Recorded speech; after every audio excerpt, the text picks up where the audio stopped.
Hi, this is the Philosophical Angle program, and I am your host, Chris Angle. I am the author of 4 books on philosophy, one of which is The Philosophical Equations of Economics. They are available free for viewing online at www.philosophypublishing.com.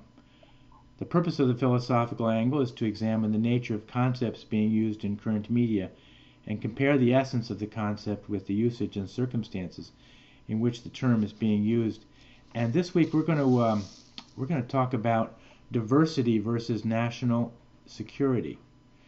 And I think everybody out there has seen that the politicians, such as former President Obama, candidate Hillary, and Paul Ryan, and others talk about diversity, and they have used the phrase "who we are as Americans."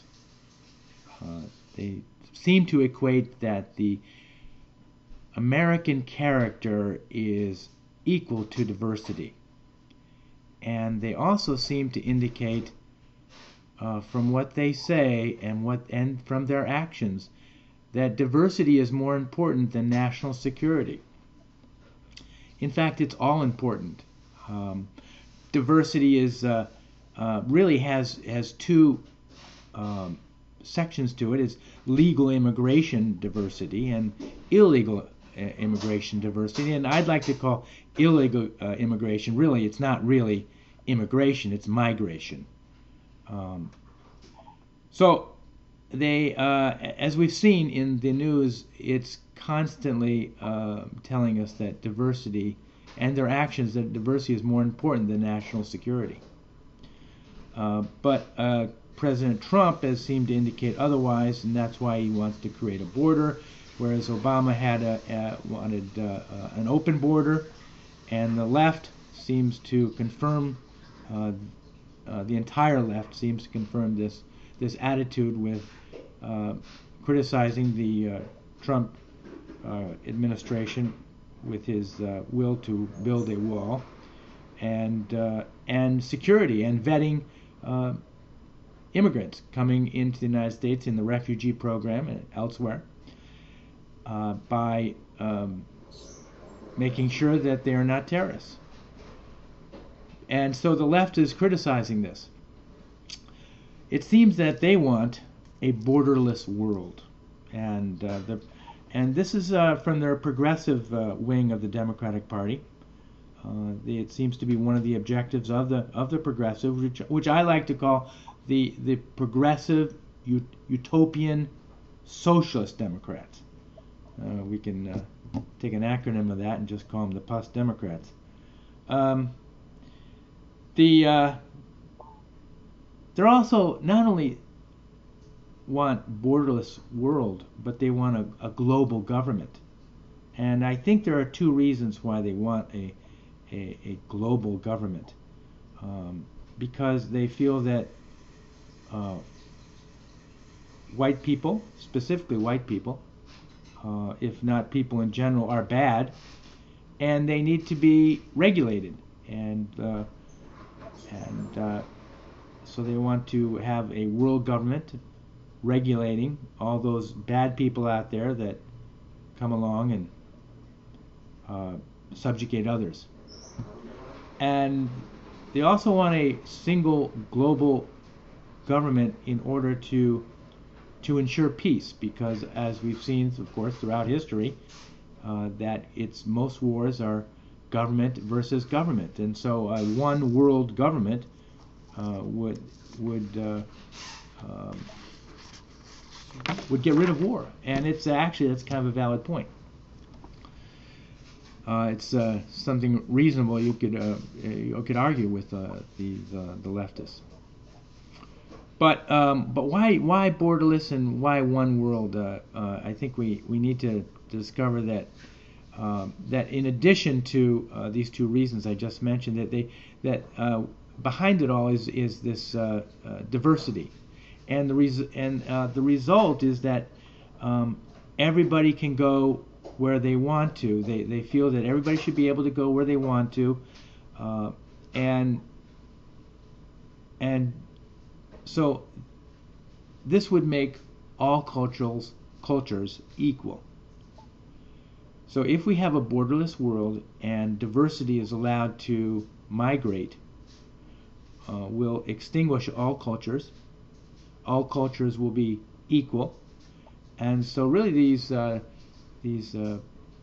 Democrats are really in by their nature egalitarian, total egalitarians, and because they believe that others are bad, and they are bad because they have more wealth, because they've exploited other people in order to get their wealth. And this exploitative behavior, it really needs to be monitored and regulated. The wealth have exploited the poor throughout the world, and they need to be punished. And one of the ways is we can bring in diversity, and if we combine the poor with the rich, you can make everybody equal. It would be a great step toward an egalitarian society.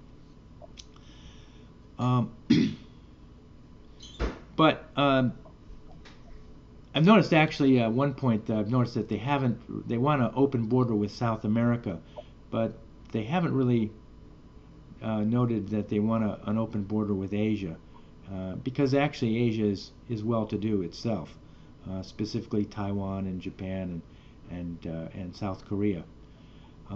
But with an open border with South America, Central America, Africa, Middle East, there are many poor people in these areas, so they would like an open border there. But does it impinge upon national defense? And we certainly think it does. But they're willing to take the priority of diversity and make that more important than national defense. So I don't think that that's a valid thought line for America. I think we need to put America first, as the administration has noted, and the defense of America is certainly the number one priority. What do you think, Rick? I agree with all those comments. I think the diversity, well, let me put it this way, I think the borderless notion that's promulgated by the leftist version of the Democratic Party that we now see before us will ultimately be in the dustbin of history, because it doesn't work. It demonstrably doesn't work, and the costs, to say nothing of the violence, will continue to mount, particularly as it relates to the refugee crisis in Europe. But at some point, the existing citizenry of a country inevitably asks the question, well, why isn't my country putting my interests first? So if at a theoretical level you have, say, zero tolerance for your fellow citizens being killed by refugees or Islamic terrorists or whoever it is, even if it doesn't happen every day, then that leads to some obvious measures that one would take. Now, if you don't have zero tolerance for that, and that appears to be what the Democrats plead, they say, well, there are more people killed in gunfights in the United States, so why do we worry about terrorists killing our people or maiming them or blowing them up? What's the big deal? That's actually what they say. That the rarity of it justifies it in the name, as you say, of diversity. One thing about diversity that troubles me almost as much is the linkage to mediocrity. And of course, this philosophy of diversity, where diversity comes before all else, is most obvious within the universities, in the educational system. But equally obvious and quantifiable is that it has led to mediocrity in many areas of the academy. Um, and Asian students have pointed this out with lawsuits, and they've quantified how much higher the SAT scores they have to earn versus minority kids are. It's all data that's readily available in order to get into the better universities. So where this philosophy or this movement, or whatever you want to call it, has led to the justification of mediocrity under the pretense of achieving this vague good called diversity, it's actually undermined important institutions in this country and elsewhere, not just in this country. You're right. So, what do you think about, though, diversity versus national security? Which is more important for the nation? Well, I mean, you follow the logic of the Constitution, it's obviously national security. There's nothing about immigration, required immigration, there's nothing about diversity, there's nothing written in the Constitution having anything to do with that. There is written into the Constitution that the government will provide for the welfare of its citizenry and, protect them and so on and so forth. So that points directly to the issue of national security. So it's very obvious in a legal sense that is by far the more primary responsibility of the government in our constitutional democracy, or republic, if you will.